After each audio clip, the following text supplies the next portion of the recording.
Hello there, everyone. It is Julia Simas from the Cosmic Intelligence Agency bringing you the Equinox update for the Aries Ingress 2020. My goodness, we're all out there thinking what a beginning of a year, what is going to happen and how did we get here?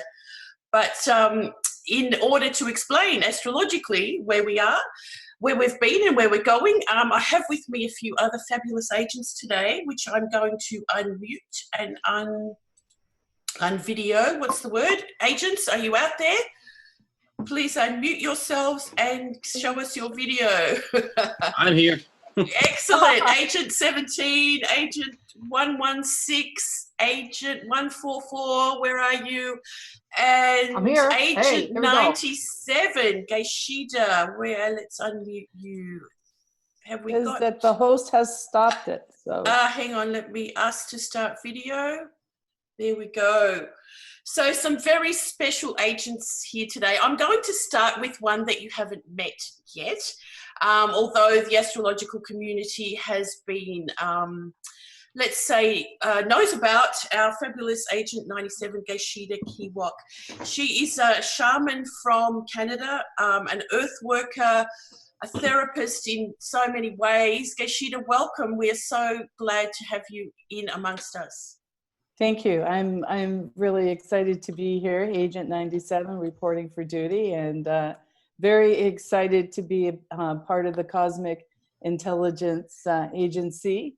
And also to be working this last as a shaman and as an Aboriginal, tribal peace elder, working with the astrology community.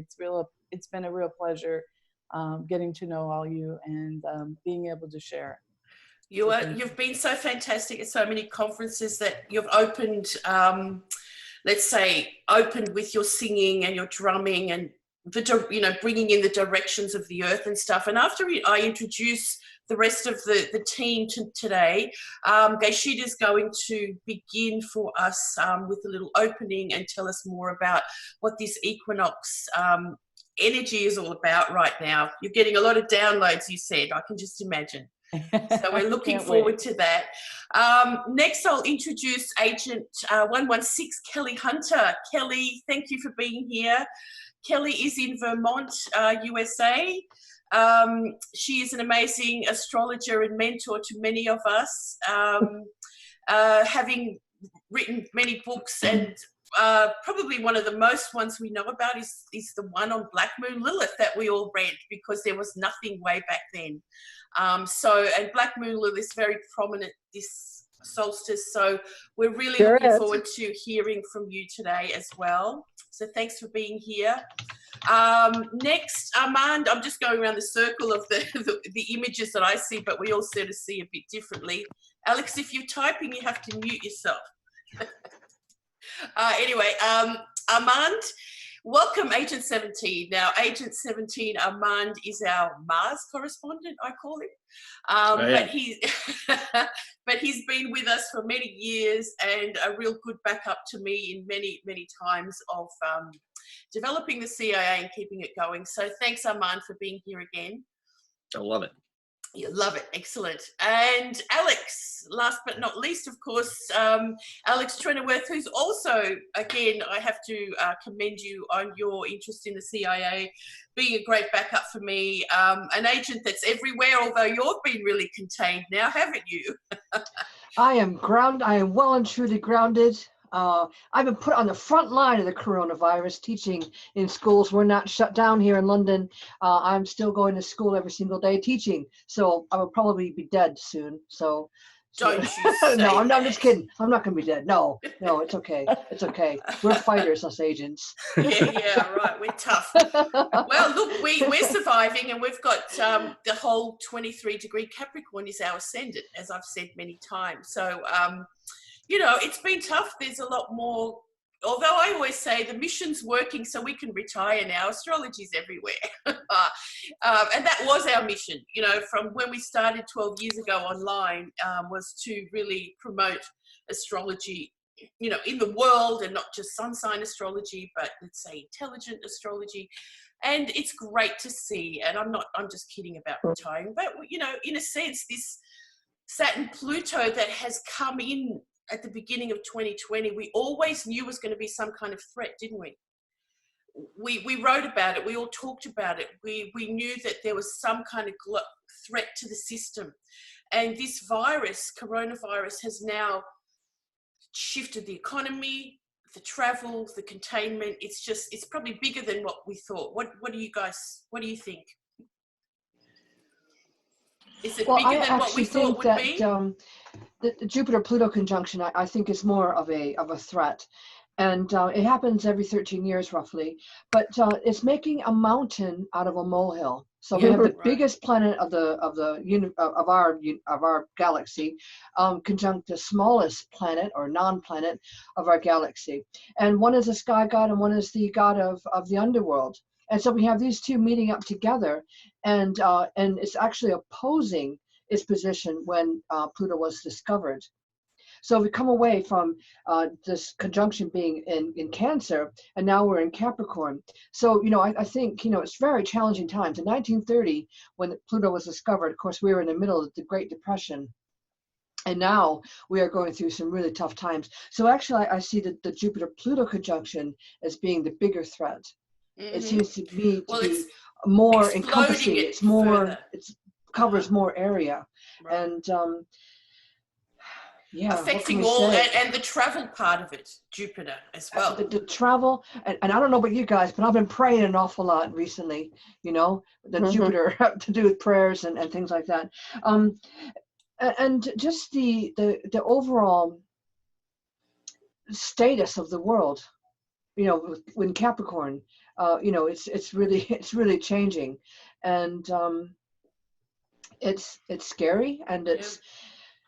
But you know, life goes on. Part of me is a little bit like, you know, it's almost like something needed to happen. This sort of way the world was going, in a sense of like it was just over the top. It was Jupiter. You know, again talking about Jupiter and Pluto, they met last time at the end of Sagittarius, when the trading markets and everything just before they collapsed. It was over the top. Right?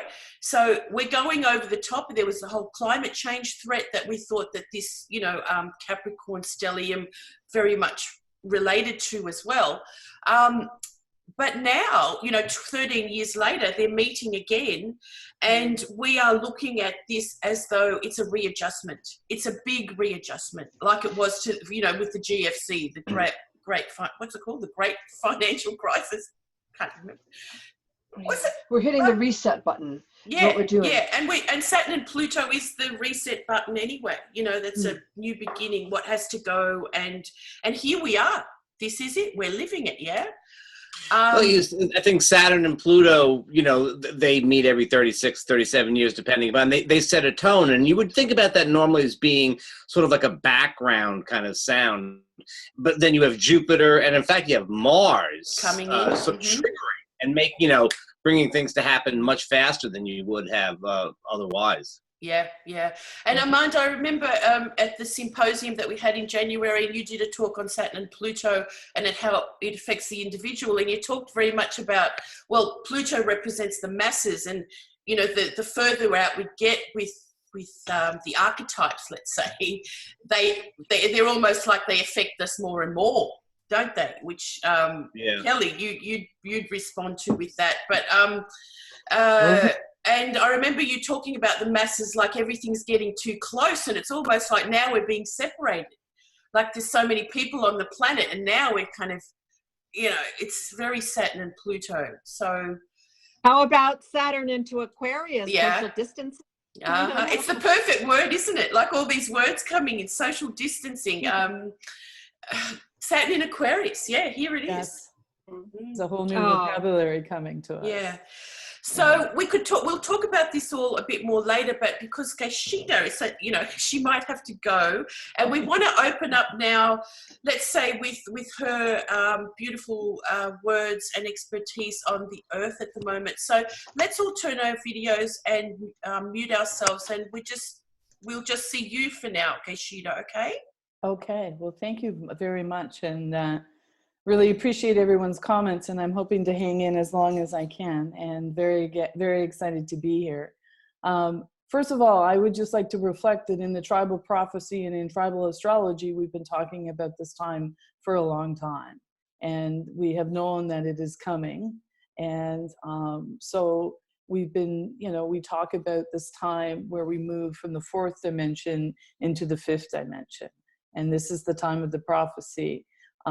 And so as we come, through 2020 and all of these alignments, and we're, coming into new territory, although we're practicing social distancing, the prophecy is really coming true because we're actually having to work together. Can you hear me? Yes, we can. Yes, yes, yes. So from my perspective, I think that I just would like to reflect that to people who might have fear around what's going on and the changes that are coming. I think that they are, in my tradition, preordained, this time that we're living in, that this is the time where we leave the time of separation, which is very fear motivated. And so it's really important for us to be looking to our astrology, to be looking to our tools, but also be, to be looking to the earth. Just a couple of real practical things. If you've got any sage or sweetgrass or Kabbalah, to burn any kind of incense, science can actually prove that it gets rid of about 97% of viral bacteria. So just a couple of little suggestions that we can reflect upon. But again, in the tribal astrology and shamanism, this is the time of the Great Awakening. And those of you who are astrologers are part of that. And so you are those teachers and those wisdom healers who are here to support people. And I am really excited about the winter solstice that's coming up. And sort of this is the time that we're living in, is because we're preparing. So at this time, in my tradition, equinox is the great equalizer. This is the time, and I'll be talking about this in my talk on Saturday on equinox, but we'll be talking about a lot about how this is the divine masculine time and how we have to bring into balance that yin yang within us, and also how we're allowing ourselves as souls to move forward, because as a shaman, my work is soul based, and that we see each other as souls, and we understand in the time of the fifth dimension that this is the time where we're building bridges. And so it is a time where we have concerns, but it's also a time where we could be letting go. So the equinox gate is a time of letting go. I'm in downtown Toronto, and so everything here is shut down. So I want to encourage people around the world to take this opportunity to go inside and to spend some time with yourself. So as we come together in this moment, I'm just going to do a very brief little ceremony.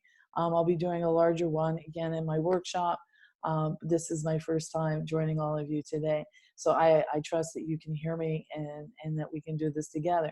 As we close our eyes together, we imagine above our head a gold and liquid light. And as we take deep inhalations, we imagine this gold and liquid light coming through our crown chakra, as we imagine it coming into every cell and every molecule, as you open yourself to the creation story, as you open yourself to this blessing, and you open yourself vibrationally to any teachings that are available for you at this time. And so as we continue to breathe, we imagine this gold and liquid light coming through our head, our neck, our arms, our hands, our fingertips. So you take deep inhalations as it comes into the upper and lower back, the chest, the stomach, the abdomen, into the thighs, the knees, the limbs, the feet. And as we imagine our feet like the roots of the tree, as we connect to the Earth Mother, for the Earth Mother, again, is part of the fifth dimension. She is evolving. She's speaking to you as you have this extra time to connect to her. And as you breathe in this moment in time, as we give thanks to the east, the south, the west, and the north, as we give thanks to the grandmothers and the grandfathers, as we give thanks to the water, the earth, the fire, and the air, as we honor all ancestors, known and unknown, as we pray to all sentient beings, and as we invoke the presence of the universal Mother, Father, God, as we ask to bring forward that which serves the highest and greatest good of each and every one of our participants, as we ask for a blessing for everyone here today, but also we pray for the world, for all the people, and in particular those who are the most vulnerable. May the love and light of creation bless them and us in this work. And may we have the ability to transform fear into love. May we alchemically transform this virus and allow it to show us what it is teaching us as we let it go, and we know and trust that we return to balance. As we breathe in deeply now, we breathe in the color purple. Purple is the alchemical color of transmutation and the highest form of healing vibration.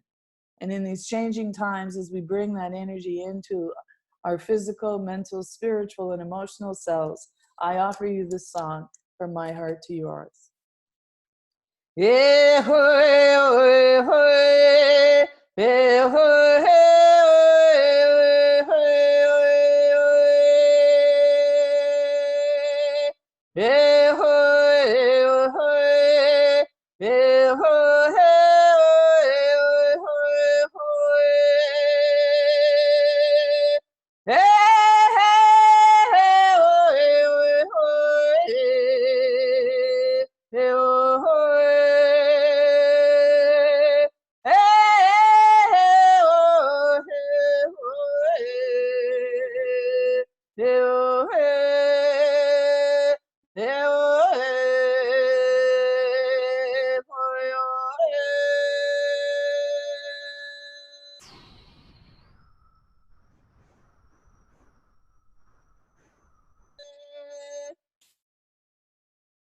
As we breathe in deeply now, as we breathe in the white and the green, as we connect ourselves to the earth as above, so below, as we open our hearts to each other, and we open our hearts to all of our wonderful presenters and this wonderful dialogue and conversation that we're having together. As we breathe in that white and green with deep inhalations, as you bring in the wisdom of who you are, as you draw that into your head, your neck, your shoulders, your arms, your hands and fingertips, through your whole body, the upper and lower back, the chest, the stomach, the abdomen, as there is no part of you that is untouched by this. As you focus now on your feet like the roots of the tree, as we ground ourselves in this time of change, may we know and trust that the Earth Mother is there for us always, as is our collective friendships. Oh, it is sacred, and it is so. So be it. Thank you, Agent 97. That was beautiful. A nice way to start. And if you have to go, you can tell by that wonderful voice. We're lucky that we can just have it online. You know, if that's all we can do at the moment, we can just be together online, which we were always ahead on that, weren't we? We've been doing it for ages. Yes. So thank you for that, Julia. I'm going to hang in for a little bit, Great. but I am very excited about our workshop on Saturday. And again, as I like to say, Equinox is the great equalizer. And so we'll be giving a lot of tips on how we can be bringing these understandings into our day-to-day life. Fantastic. So practical work for, realigning to go through these times. How wonderful. So for those of you that don't know, we have a symposium organized. It was all supposed to happen in one weekend, but it's just not turning out that way. So now it's over 8 weeks, but Gaisheda, and you can buy the individual, or let's say buy the individual workshops or presentations as opposed to just the whole lot, just to make it easier for everyone these days. And Gaisheda starts it off on Saturday at 4 p.m. So all the details are on the website, and of course keep up with that. So let's get thank you, Gaisheda. I really look forward to Saturday. Let's get the others back on. So how about, I'm going to share my chart, some charts now. What's that? Who said that? Who said that? Where is it? Here we go. So let's just have a look at what we're actually in for. So as we've always done in that sense, you know, we've always looked at the equinox charts to have a look at what is going on. And probably before we get into this one as much as we'd like to, although let's have a talk about it a little bit from just the initial things that we see. Oh, hang on. Oops, gone the wrong way. Sorry. Let me just get my... sorry about that. Yes, so the equinox is actually... I didn't even put the date on. I put the time. It's actually the 21st in the UK, correct? I'll check that for you in a minute. Yeah, 20th. I think 20th. Oh, the 20th in the UK. Okay, yeah, so it's kind of an early date for the equinox at this point. But what really stands out in this chart is how one-sided it is, isn't it? It's actually all in amongst the nodes. It's all contained within the nodes. Is there something you want to say about that, agents? Because it's quite interesting in itself that this kind of thing is happening at the moment. I know that's really significant in evolutionary astrology, but I don't know that particular point about it. Does anyone else? We haven't got an EA astrologer on here, but it really means that we're in some kind of containment, I think. There's actually, I'm just looking at it symbolically in that sense. And everything's connected actually in that bowl. You know, everything's kind of speaking to each other in a sense. There's a lot of sextiles. There's what we call angel wings happening. There's a lot of connection there going on, isn't there? And the North Node in Cancer, I mean, sometimes I think we can get astrology and dissect it and make it very, very complex. But if we just have a look at the symbols of just what we talked about before, Mars, Jupiter coming together, Mars, Pluto coming together, Mars, Saturn coming together, Saturn on the edge of moving into Aquarius. They're all so telling of these times. Wouldn't you say? Like, you know, I mean, the symbols in every sort of teasing out every archetype and where it is so significant for what is happening now. Even Uranus in Taurus, it's almost like Venus was there actually when the virus became quite, you know, during the Mercury retrograde, or the Mercury retrograde had just finished. Venus was with Uranus, and the virus was known to be much more touch, spread by touch and surfaces as opposed to, you know, air. Do you want to add anything to that kind of understanding of what's going on here? You have so much compacted, you know, between 21 Capricorn and 15 of Taurus. You have all of the traditional planets. You have 3 of the 4 goddess asteroids. You have Chiron, you have Black Moon Lilith, and you have a number of other points as well. You have Aries in there. You know, it's all kind of compacted together. And we had this for a few months now of everything being sort of pushed together in this sort of crucible of sort of cooking together until the moon pulls away and starts to give a little perspective on things. It's only Juno that's hanging out there in all by herself out in Libra, but everything else is compacted together. And I think what I get out of that mostly is the sense that there's not a lot of perspective when you have so much, you know, tied so closely together in such a tight little wedge. Sure, that makes a lot of sense. Yeah, because the moon, you know, every full moon is now pulling that out, sort of heightening what's going on. But in this sort of darkening moon time, it's like, yeah, we don't know what's going on enough. As you say, we don't have enough perspective. Yeah, well said. Well, you know, it's very experiential. It's not a mental experience with all this earth energy and this condensed earth energy. It's very experiential, which is why it's so important to be in our bodies. Mm-hmm. And, you know, Capricorn is the sign I've always associated with Superman. You know, one of his abilities was to take a lump of coal and squeeze it into a diamond, which with just the right pressure and just the right amount of, like, just the time, you know, and so there's a condensation of our experiences, kind of bring it to this like diamond intensity.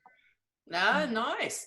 And of course, Mars is in its exaltation in Capricorn, so he's although we see him as a, you know, in a sense, a bad guy, I like Superman much better. Superman works, yeah. And coming up to Jupiter, superpowers. We all need to access our superpowers, or that Capricorn responsibility. What can we do about what's going on? And we've talked about this a lot with this Capricorn stellium, about our role in changing the system anyway, haven't we? So, absolutely. Yeah. So here it well, is. Obviously, the whole system is like pretty dysfunctional at the moment, and a new patterning is being created out of the necessity of the moment. Right, and your equinox is in that shadow moon, so that is, you know, Lilith. It's the composting moon. It's, you know, out of the death. We love equinox shamans. Out of death comes the rebirth. Yeah. Wow. And I think too, Maurice Fernandez talked about the containment aspect of what we're going through, that we're all having to be like withdrawn away from people, and even in my own household, it's like my daughter lives here, but it's like, you know, even we can't interact the way we used to. I went to give her a hug today. She's like, "Mom, please, you know, wash your hands." You know, wash your hands. You just came out off the tube, and you know, so that the Juno in Libra opposing all those containment planets, we're changing the way we greet each other. You know, we greet each other with the elbows or with the feet or whatever. We're not embracing. You know, I'm a bit of a hugger, but we're not doing that anymore. Yeah. And, so, well, I mean, it's amazing, isn't it? Cancer North Node. You know, we're all kind of isolated in our homes, and it's being squared, which we'll talk about, you know, Chiron and Black Moon at the moment. But then there's also a lot of trines, you know, the changes going on, trine, you know, Uranus, sextile, the North Node, the changes that we're going through and amongst, in the end, will benefit, will be good. I mean, there's a lot of fear, of course, because people are losing money and jobs, and those that don't have enough, you know, they're the ones that are going to suffer the most. But I think we'll find out what really matters to us at the end of all this. You know, and that's what we want. For the past, you know, I mean, I've been hustling so much that, you know, I feel that I'm working so hard for the things that don't matter. You know, what matters is, you know, that I it's very important to me. I have food on my plate. You know, it matters to me that, you know, all those little things that we've been constantly hustling for just aren't going to matter anymore. And we're going to find the things that we really enjoy doing again, I think. For me, you know, I'm looking forward to having a day of knitting. I hate to be an old lady about it, but, you know, just having the pleasure of sitting down and just doing something that I don't have to feel like, oh, I shouldn't be doing this. I should be doing something important. Well, that is important to me. You know, just for a few days, writing, whatever I want to write. And not worry about a deadline, or not worrying about, you know, it's quite liberating. I'm not working it? hard enough. You know, it's going to be, I think, like we said at the start, it's going to be the reset button. And we're going to really take a nice deep breath, and we're going to find out what's important to us, I think. So I think the Pluto is going to teach us, you know, that we're going to dig and we're going to find our riches. We're going to find, you know, what really is important, I think. Yeah, well, Jupiter Pluto is all about the riches. Yep. You know, the billionaires aspect, they say. So how rich can we be? Although the billionaires have lost a lot of money. But, you know, it works both ways, you know, so we can find the riches elsewhere. But may they find that the riches can be used to help other people. Yeah, you know? It's amazing. And maybe, you know, I mean, and you know, in our own ways, all of us are billionaires. You know, maybe we find a way to share our riches and find pleasure in it. Yeah. My take on the Jupiter's Pluto is that you know, now that we've had the Saturn Pluto and whatever was going on, that's done now, that Jupiter is offering us some opportunities for the growth if we can step up and take them, if we can, you know, apply, if we can work with it, that it's an opportunity. You know, I have Pluto on my ascendant. I've had to get over Pluto being scary a long time ago. And, you know, and I'm a Sagittarius, so I'm a positive thinker. And I think that was absolutely one of the things. Did you have the January eclipse up just now? No, I've actually got the Capricorn solstice. Right. Yeah, the last quarter that we talked about. But yeah, no, you're so right, Kelley. And we've got to remember the opportunities that come in the times of crisis, right? When other things are happening, there's a lot that can rise up.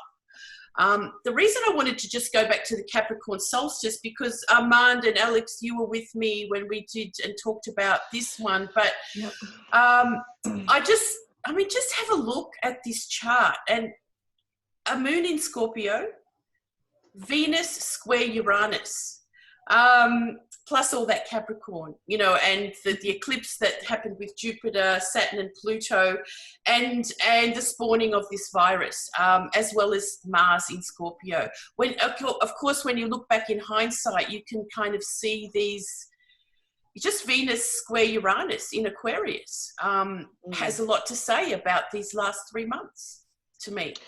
All I see when I look at this chart is the royal family just blowing apart, you know. Corona. The virus. Corona.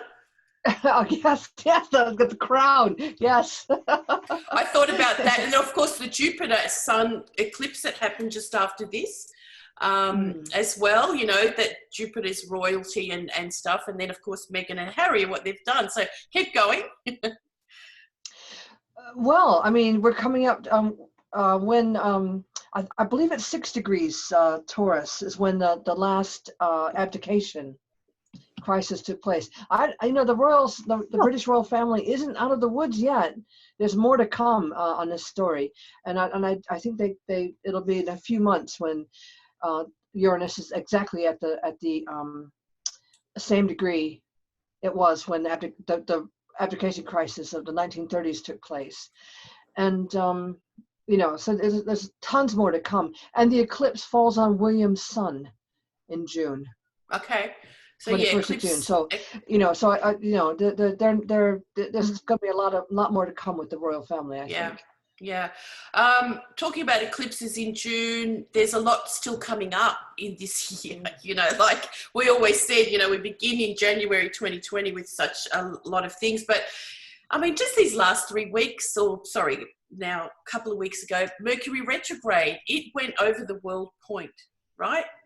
The 0 Aries point, which we're talking about. Oh, no, it didn't. It went back to Aquarius. I'm sorry. But it really did mess things, like it really brought everything to, you know, the chaos out, didn't it? You know, that was a really confronting time, that retrograde, and then still continues to be. Now, I just want to add, and I know it's hard to see these things, but this is the March 2019 Astro Cartography chart. And those of you that follow me personally on Facebook and stuff, or the CIA on Facebook, would have seen this before and some commentary. But astrocartography lines are the clear lines, the undotted ones are the place in the world that a planet is rising. The up and down lines show where the planet is culminating. The planets below show where a planet is anti-culminating, like at the bottom of the chart. And then the other dotted lines are on the descendant in any particular place, okay?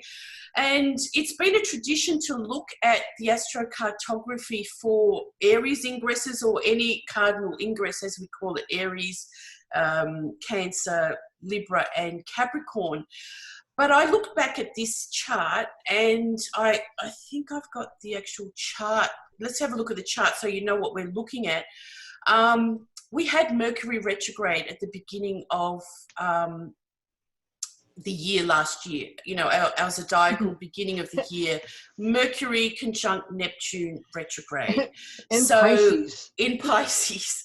And it's exactly, you know, where well, the retrograde started a little bit before this point, but how chaotic it does symbolize what we're ending the year with as well, because these charts actually live for the whole year, okay?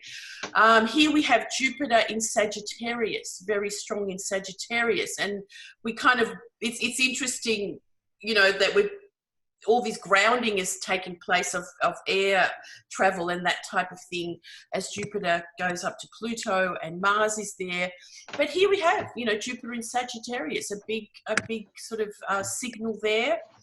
Anyway, and a few other things, and of course the culmination of Saturn and Pluto at the South Node. So it also explains so much about the year that we've had, or just finishing up, isn't it? So if we go back to the Astro Cartography chart, we can see that Mercury and Neptune actually rise in the Wuhan province. Okay, and Jupiter actually is crossing that point there as well. So it relates very much to what has happened in this year. Okay, we have Saturn, the nodes, and Pluto all on the east coast of Australia where the great fires were, and also Aries is going through there, so all that stellium of Capricorn, and the South Node is in the Australian east coast. We have just, you know, again thinking about the parts of the world that are most affected right now. Italy has Mars setting was it in Taurus? I think it was Taurus, wasn't it? Through Italy. Yeah. And we have the trickster Mercury retrograde and Neptune going through around Washington, D.C. So how telling is that for this year? Yeah? Anything you'd like to add? But, you know, again, I find astrocartography just incredible with what it kind of brings up for us. No, that is fascinating. So that's the chart that goes with that. It was actually a full moon too. So I've actually studied ingresses, let's say enough to understand that a full moon year is of course more dramatic than, we're going to have a year that is, what do you call it? The moon is disseminating, or it's at the last quarter. Does that mean we're all going to be, hiding out for the rest of the year? You know, that kind of thing. It tells us a lot. It tells us a lot. So let's get back to the main aspects of what's going on here. There's quite a lot of sextiles, as well as the major squares that stand out. Of course, Chiron to the nodes with Black Moon Lilith there. And I mean, I'm just looking in the chat here, talking about a virus, Chiron square the nodes. Wow. How much more spot on can that be to do with how we're going to heal through this, the healing that we all will go through in this. And, you know, people are talking about vaccines and the way different countries are dealing with it as well.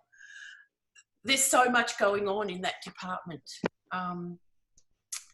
Who would like to say a bit more about that?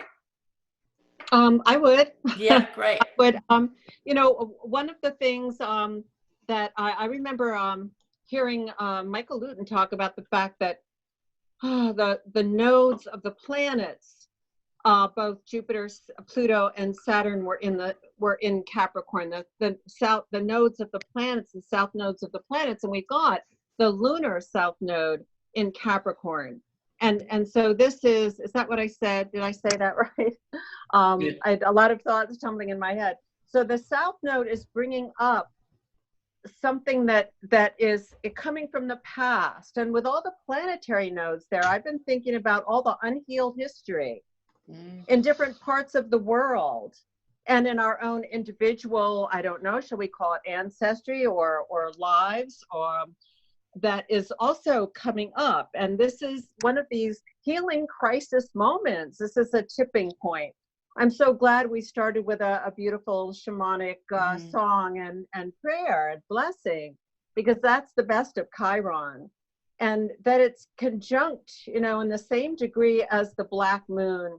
So to me, this is about really needing to be totally fresh and open to the moment we're living now, and not have any preconceptions that we're bringing into it, to be Buddha spacious mind about what we're experiencing in the moment, because Chiron is about aligning the spirit, mental, emotional, and physical. It's like the be here now factor. And so if we are aligned in that way, then the healing can be almost, say, instantaneous. And it can be integral, you know, the integrity of the first fire. And yet also the Black Moon is there saying, if you're not in that alignment, I'm gonna kick you in the butt, kind of thing. And so there's a freshness, an openness that also, what I'm going to be talking more about in my talk on new astrological archetypes is some of the new planetoids that you were saying, Julia, like you get out beyond Pluto and they're coming in, they're coming in for us to offer some new energies, new archetypes. And we have one of them right at 4 degrees of Aries right now. And this is the mermaid who I've got married... the chart for that. Sorry, darling. Oh, Here. good. Oh, hang on. There. No, this one. Okay. Oh, I've just got the aspects. Yeah, here we go. So we're looking at Salacia or Salacia or Salacia. I think she's fluid in terms of her pronunciation because she is a mermaid, and she is beloved of Neptune, and Neptune married her. So she's queen of the sea, queen of the mermaids, and she's the mermaid who makes the sunlight to sparkle on the sea. And, you know, lately I've been seeing the sunlight sparkle on the snow. And I've been seeing, you know, kind of flickers of glitter in the air sometimes. And I think she is so present. And so there's something about this. Part of her story with Neptune is that, you know, she thought he was just flirting and wasn't really serious. So she said, no, I don't want to buy into that. So she left and went away. And he sent a dolphin to go find Salacia and tell her that he really did love her and wanted to marry her. So it's a kind of an energy of self-honoring in a way that's also very at home in Aries. Yeah, with all this Aries, someone just said something really good. It's like not looking at others for authority. It's like the inner guidance that we are all. Ilona, thank you for that. Yeah, you know, take your own authority in all this madness. Yeah. Because I don't believe what they're telling us. We don't believe everything that we're being told. You can't. And that's where conspiracy theories rise up and stuff. And it's like, I don't know. Yeah, so there she is, smack dab. Yeah, nice. And then on the south node, at 4 degrees of Capricorn, we have Kheawok, which is a lot of these planetoids out there in the Kuiper belt. It's up toward the top, the third one down. Yeah, that's the it's shown trine to Uranus, and then there's one here, Chiron square. So, well, it's anyway, the south node. They're all connected. Yeah. And so many of them are named for indigenous creator gods. And Kheawok is from the Los Angeles area Tongva people. And it's when Gaisheda was leading us in the meditation, she said she invited us to open to the creation story. And Kheawok is the originator of the creation. And it's neither male nor female, but it is the creative energy that sang and danced the creation into being. Oh, wow. And so it's coming right through the south node. It's coming right through the earth energy. It's like the song and dance of the earth. So this is a beautiful energy to engage at this time. Wow. That suggests and healing energies that we can use at this point. And when you're like in ritual or in ceremony or just in the flow of the music of the moment, it's improvisation. It's like you're just in it. You're just in the flow, and there's that sunlight sparkling on the sea, that vibrancy and sparkling energy that's like the vibrancy of life. Very cleansing to do that in your own backyard. No one's watching, no one's around, dancing in the sunlight and the sparkles. Well, it's good therapy. I'm going to do it now. No, not now. Kelley, I was also, when I put these extra bodies in, so to speak, I was astounded about how present they are in oppositions and conjunctions to the nodes and Chiron. And then like Salacia is Apollo's daughter, is that correct? And Panacea, I haven't read that. I haven't read that. I know Caraclo is supposedly, she's Chiron's wife. Chiron's wife. But I'll just mention something like Salacia, Panacea, Apollo, and maybe Hygeia's from a different strain. I think they're all related to Apollo, and they're of course all the healing goddesses, and he's of course the big healing god.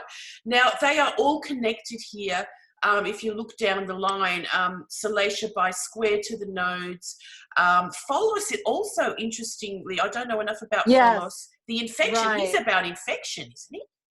And he's on the south, he's on the north, no, he's on the south node. Well, Melanie Reinhardt talks a lot about Pholos, and it's the centaur who was the keeper of the sacred wine.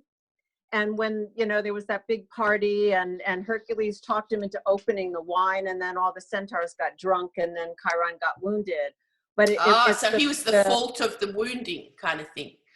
And it was the sacred wine was opened too soon. Right. And it has to do with like the, the generations down. When do you open the seal of that wine, that sacred elixir from the family line? And it was opened too soon. Ah, wow, how interesting. Don't raid the cellar yet if you're marooned, eh? Oh, wow, for everyone out there looking, just have a look how much, there's so much to look at, isn't there?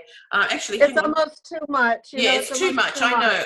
And most of us will say we never put that much into an astrology chart, but when they are conjunct major points, that exactly, and that becomes quite significant. This year. Yeah. And I think too, when if you're going to use asteroids, that you stick to a methodology. You stick to, you're not just adding these things in randomly. You're sticking to a theme, and you're sticking to the way you want to work. So I think I'm always fascinated with asteroids, but you got to be careful with how you manage them. I think these are not in my asteroids. Opinion, because these are not asteroids. You can fill a chart with points that have no meaning unless you start to build in a theme. Exactly. So I just want to say that as well. Yeah. I know Jessica Adams, a Melbourne or Australian astrologer who's in the UK as well. She has a really great way of working with asteroids because there's so many. She groups them into families, right? And same with the centaurs like Pholos and Chiron and stuff. They actually travel around the solar system in families, like in groups. So it's really interesting to track them. Like if you've got, let's say, Apollo conjunct your sun, what's his family doing in your chart? And I've always loved that that connection to sort of isolate how's the family connected. Now, I just got to say something. Kania brings up a great point as we talk about Pholos. The virus supposedly escaped from a lab in China. Right? And then the monkeys distributed it or something like that, So that's so Pholos-like it was open too soon. Isn't that amazing? So thank you for all those, all the additions, guys. I just put this in because of, again, the fear and the, the whole idea of how bad this might be or not be is, this is the virus down here. This is how big other things have been. okay, like HIV, the Spanish flu, and going down in his history line. So, in a sense, the you know, again, what is really going on? Why is there so much fuss about this one? Well, I mean, it is also, you know, most of that stuff is largely in the past, and this is in the present. It's a little hard to say exactly how big this one is. Yeah. Okay. You know, it's really interesting that you get such different information. You know, I mean, you know, you hear, well, you know, there could be a mortality rate of 1%, and then you know, but if you look at the numbers, it looks more like 3 or 4%. You know, right. Yeah. You know, the other thing that I saw in this, and it is Maki. Hang on, it's the next one. One on the top. Yeah, up the top, opposite Black Moon Lilith. And now a Maki is all about information. Is that correct, Kelley? Do you know? Maki is an Easter Island god who was about recreation as well. Here we go. Yeah, there are a lot of them are. A lot of the Kuiper Belt objects are indigenous creator gods, and they're all around the world. You've got the one from Algira from Australia, who's active this year also on the eclipses. Yeah. Wow. But yeah, Maki's a fun one. Just the name itself is a birdman energy. Bird. Oh, again, some kind of spreading of something. So anyway, there's so much more work to do on all of these things, and we're lucky to have someone like you, Kelley, in our midst, because you're going to teach us more through the symposium on your research into all of this in just a way. A few of them, sure. Not all of them, yeah. Right. Every couple of months we'll do a few more with you, you know. So it's just fantastic when someone actually does the work. You know, that's what you pay to go to a webinar for, because you're interested and you want to find out more. So that's going to be, I haven't got the date in my head, but keep an eye on that. Kelley's part of the symposium there. So this is what's still to come this year, guys. We've had that. That's ongoing, Pluto square Aries. Let's talk a bit about Saturn going into Aquarius. We talked about the social distancing. It's going to go into Aquarius for up until July, I think. Do you think what we're seeing now is the precursor of what the next few months will be with Saturn moving into Aquarius? Yeah, I would say definitely. You know, I mean, it'll be in a different form. You know, we're getting the acute phase, and it's going to sort of even out over time. But yeah, I think some of the changes that we're seeing now are things that will be around for a few years. So new protocols and how we travel and how the freedoms that we have. Aquarius is all about living the freedom, yeah? And now Saturn comes in and says, oh, you can't do that no more. You know, and actually too, if you think about Aquarius and the internet, and you think about it like in those terms, there could certainly be some restrictions. There could also be some more legal kinds of limits and so on, you know, for better or worse, that are put on there. Well, I think that with the internet, we are just starting to understand, or maybe not even understand, how the internet is affecting the way we educate our children. Because we've always tried to separate the two. We always try to pretend that social media doesn't have an effect on our children. But I think, you know, it has. And I think we're starting to face up to it now. There's also, I mean, when someone says Saturn to me, I always think of the authority figure. Who's in charge? Mm-hmm. Who's in charge? Every 30 years, Saturn will go through Aquarius. So, you know, who's in charge now? And what are they telling us? They're telling us to stay away from each other. They're giving us information over the internet. You know, we're having to make decisions about, you know, is this fake news or is this something that we really need to worry about? Someone chatted in the chat line about, you know, is this a conspiracy theory? Which I would associate with Aquarius too. How much do we really need to worry about this coronavirus? And I don't want to make anybody think that we don't have to worry, because I think we should be cautious. Yeah. But you know, if you look at that graph that that infographic you showed us before, you know, the coronavirus seems to be quite mild. Yeah, there we go. Seems to be quite mild compared to other viruses that we've had. Mm. I mean, I'm quite scared and wound up about it all. Well, I don't know though. I mean, you know, we hear like, oh, you know, wash your hands and you'll be fine, and then you see the people in, you know, you see the people in hazmat suits moving patients around in the hospital.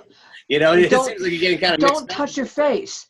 I mean, how many times in this webinar have I touched my face, moving my earphones around, moving my glasses around? You know, I mean, that's going to be a hard habit to break, isn't it? Not touching your face. You just yeah. Not touching you. Well, I mean, there's so much in that Saturn in Aquarius bowl, you know, like what is going to go on in the next 2.5 years.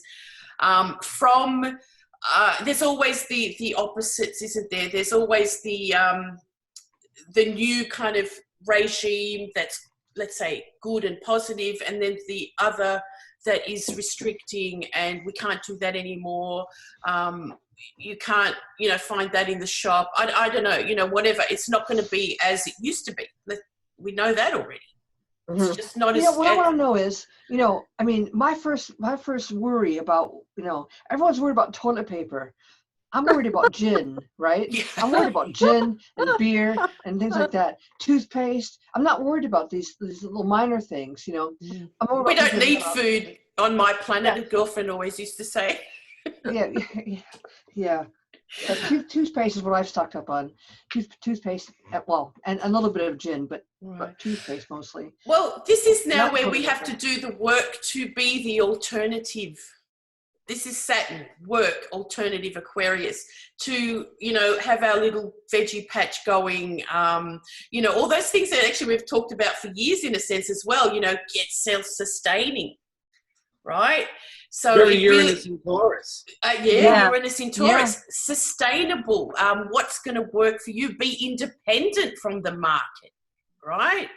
From what we always thought this is the only place to get it. So there's so much more that's going to change there in the way of community development as well. You know, coming back to the street, let's say, you know, instead of driving an hour across town to get your favorite, you know, chicken or something. Yeah. Why are we buying vegetables? You know, I think this is one of the things that we're going to reset on. Why? I mean, we can easily grow vegetables. I mean, I kill all plants, you know. I've never grown anything in my life, but last year I grew a tomato plant. And I got, you know, 4 or 5 really nice big tomatoes out of it. You know, I was like, well, why am I buying these things from the shop when I can grow in my own back garden for free? So I think we're going to start coming to this realization that, listen, I don't need to spend money on this stuff. Again, you know, we're going to have time away. We're going to have time away from this craziness of oh, I got to go to the shop for everything. Well, you don't have to go to the shop for everything. But eliminating all that is unnecessary is so productive at this point on the planet. Yep. So this is the kind of lesson we're going through in a way. I mean, of course, to some people that doesn't make a difference. Like in Australia, people are driving out into the country supermarkets to get supplies, right? Because the city ones have you know, been diminished, and now they're going off into country places to, like, by busloads to get stock. I mean, you guys got big spiders over there. That's got nothing to do with it. No, that's fine. Anyway, so there's so much to consider, and you know, I think to remind ourselves to be considerate. This time out, like, let's say this time out, this restriction, this constraint is a good thing. I mean, let's just hope it doesn't last too long where we go stir crazy. I mean, a couple of weeks is no big deal, really. You know, keep in contact with someone. If anyone's out there that's feeling really sort of stressed or distressed, contact someone. There's many people out there that will help, let's say. Well, I think social distancing you know, we because we're so, I think because of the internet, we're so used to communicating with people online that we forget our neighbors next door. I said a couple of days ago on the Oprah presentation, I can't name my neighbors 5 doors down. Well, in the past few days, I've made a point of dropping my card to the letterbox saying, if you need anything, here I am. Oh, how lovely. Introducing myself. And I think that we need to do more of this, looking after our neighbors and making sure that the elderly people in our neighborhoods are looked after, and that we do something about it. I think that is the task of Saturn and Aquarius as well, reaching out even though we're scared. Yeah. Saturn in Aquarius and Uranus in Taurus, that combination, you know, we can't touch, but we can still be in contact. But it's just in a different way. Just in a different way. What about if the internet goes down? Exactly what I'm trying to say. Get in contact with your neighbors, reach out to them in your own way, and make sure that you have. I'm worried about, you know, and this is like the worst possible scenario, but you know, in the plague times, the bell was ringing, bring out your dead, bring out your dead. That we might come to this point, and so we need to know who we're living next to. Like I said, I lived in this neighborhood for 15 years, and you know, I don't know my neighbors. That is bad, Alex. But now I'm trying to make it right, and I think we also try to do something to make that right too. Yeah. Someone's saying, you know, we're going to run out of space if we're all going to grow our own food. But this is where Uranus and Taurus comes in, that vertical space gardens and all that amazing stuff that's going on, and being able to grow hydroponically with little amounts of water, you know, repurposing water bottles. Yeah, all that kind of thing. So again, we've got to believe and hope and trust in the future. Otherwise, it will all fall apart. But there's amazing things I think I can, you know, I just know myself in times of crisis, and just the way you react to some emergency, stay calm. It's amazing what you can achieve, get done, and think, I didn't know that I had that in me. And so it tests us and challenges us. And you know, this sun going into Aries at the moment with Chiron, Salacia, all those squares going on, there's a lot of healing going on at this point too, with all of everything that's coming, you know, to the, you know, to the top, rising up from the, you know, the corrupted story that we've been growing into and letting be. Now there's a new creation story going, and like birth, it hurts. You know, like no one gets out of it without some pain. And that's Chiron. It's so strong in this equinox and for this year. For that reason, that equinox chart, as we show, you know, we'll update you throughout the year, of course, as we always do, but it's the year. This is the beginning of our Aries ingress. It should be the start of the year. It makes much more sense, doesn't it? Someone's asking about the 5G conspiracy. Can I try to explain a little bit about where this conspiracy comes from? And I'm not saying it's yes or no. I'm just trying to explain. So you have all these extra like vibrations going through the air, and the vibrations, I think at 5G are equivalent to the vibrations that go through the air when you're trying to boil water in a microwave. And so there's this extra little bit. So we are oxygenated, and it's affecting the way that we breathe, is my understanding of this. I'm probably not explaining it very well. So that's, you know, obviously air and water, and which we have an abundance of in the chart that we just looked at. So I don't know enough about it to really comment on it. I just want to try to explain what this person is asking. Yeah, it's the vibrations of the yeah. Look, I know there's places in Costa Rica that are developing communities that have, you know, 5G bubble kind of, you know, like, you know, they can't be touched by 5G and the radiation that is coming from all this connection. You've got to, I don't know, we've just got to be really diligent about the information that we take in as the truth. Jupiter, Pluto, what's the truth? What's going to kill us? You know, our beliefs tell so much about our own health and our own story, like our thinking, you know, is our reality.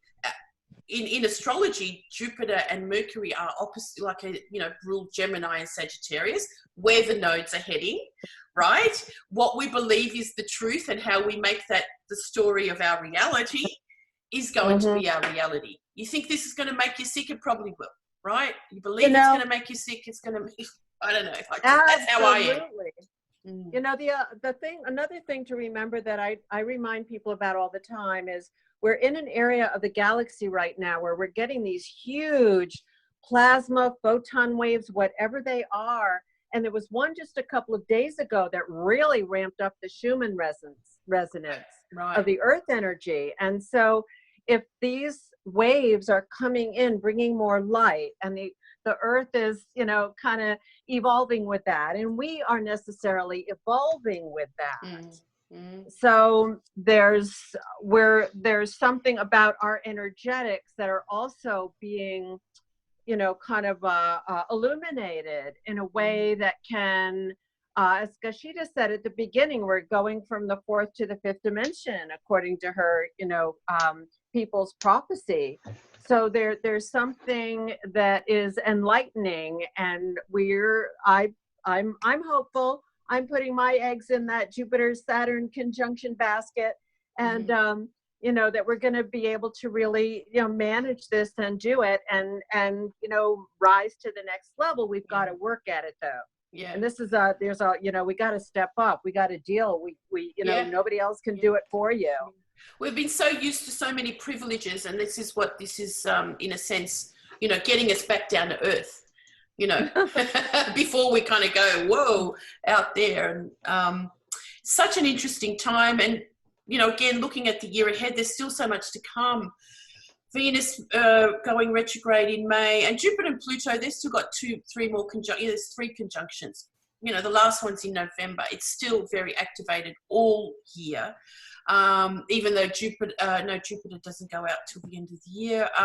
Venus retrograde in Gemini, you know, what a reset that is going to be. A reset of the way and thinking, you know, again, mercurial kind of attitude to our resources.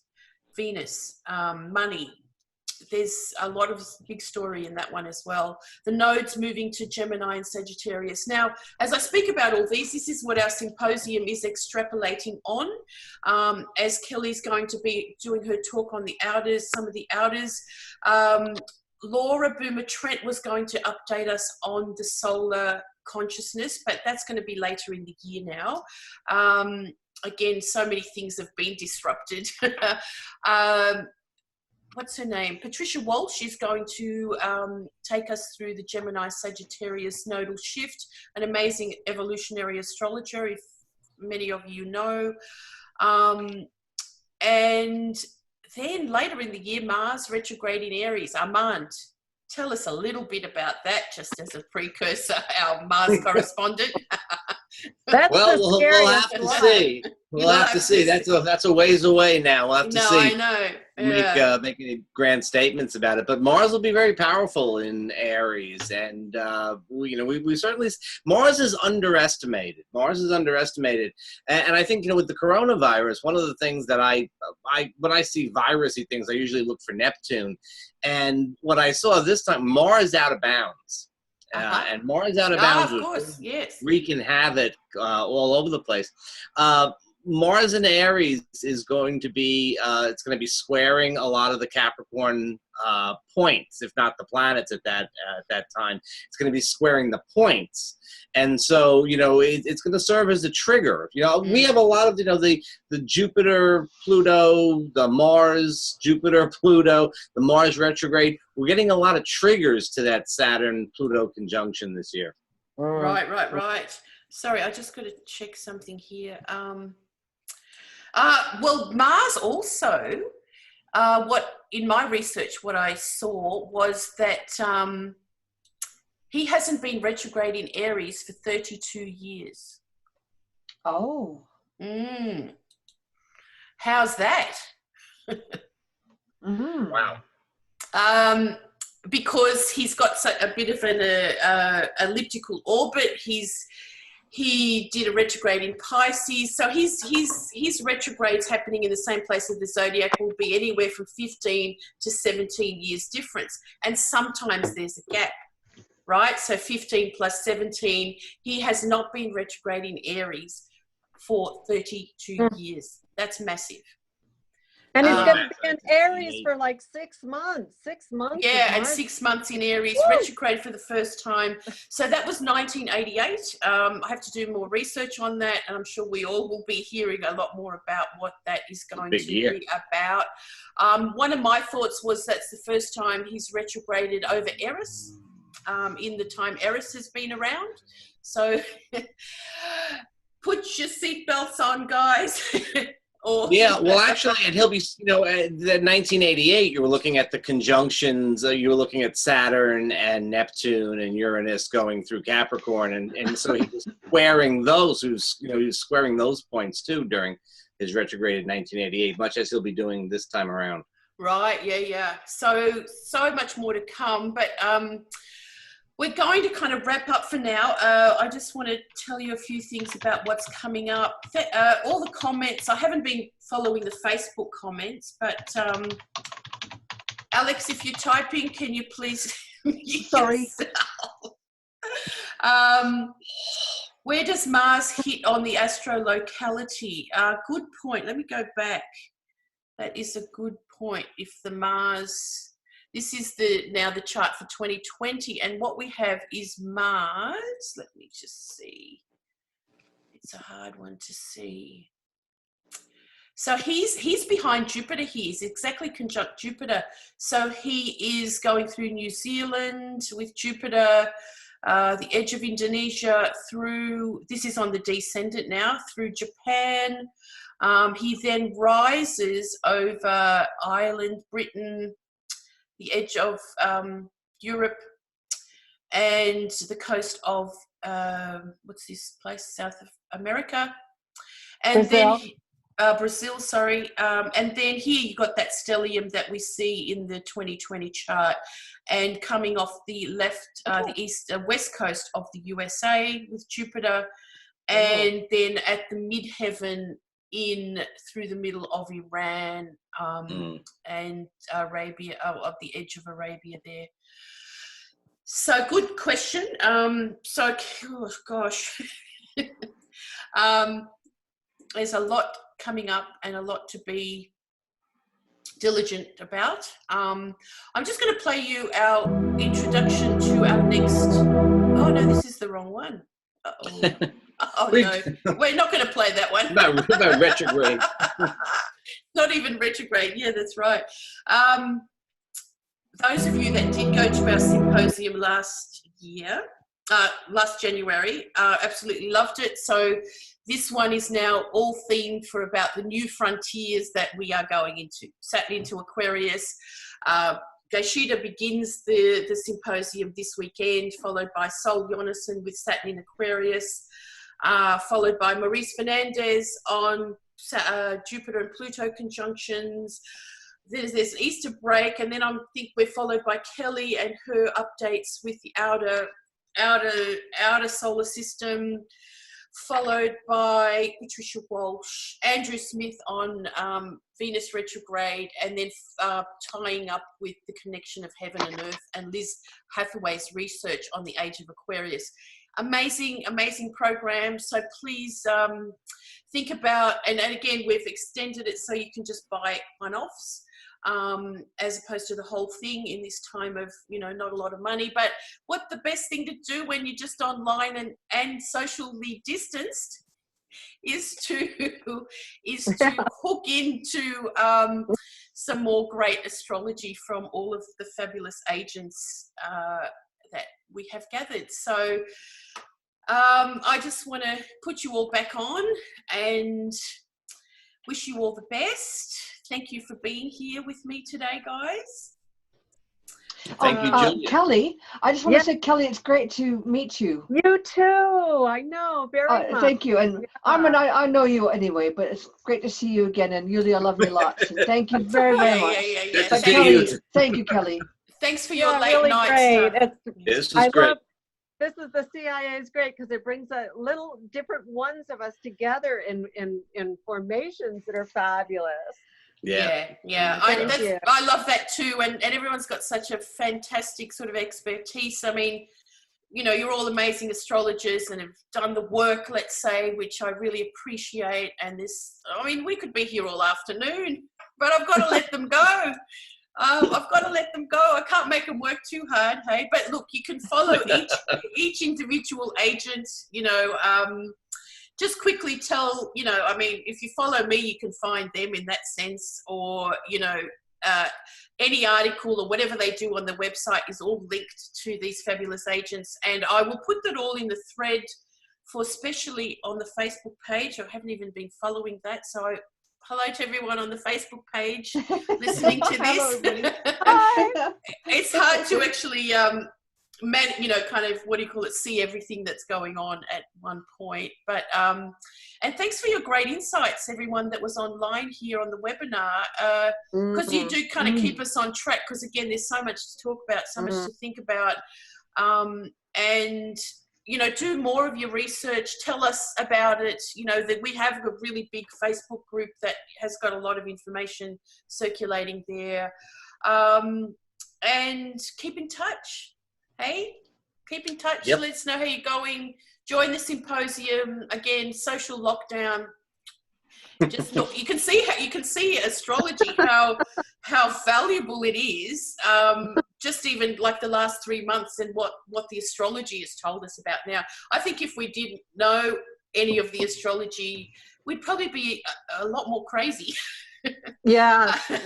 You know, not understanding, and we've been told that many times, haven't we? Like, if I didn't know or understand what was going on in my own chart, or I just remember when we were kind of blossoming more, perhaps on the Facebook page, Uranus and Pluto was square, and the agents were writing about the Pluto-Uranus square and the changes, you know, that are sort of bubbling up, and people that weren't into astrology started understanding, right? Started really understanding that, God, that makes sense. It makes sense to what's happening on, you know, in the world. And this is huge for understanding what's happening, isn't it? Like, because we all talked about Saturn and Pluto and 2020 in such a big, you know, like leader, and all astrologers, well done. And, you know, maybe we didn't predict the pandemic, but so what? Like, we predicted a big threatening life change to the system, and here it is. So we've got to do the best with it that we can. We will rise above to our, let's say, role in this, and we'll look after each other. So with those words, thank you, agents. Everyone say goodbye. Thank you. Bye-bye. We look forward to seeing you at the symposium. Namaskar. And happy equinox to you all. Thank you. Thank you. Bye-bye.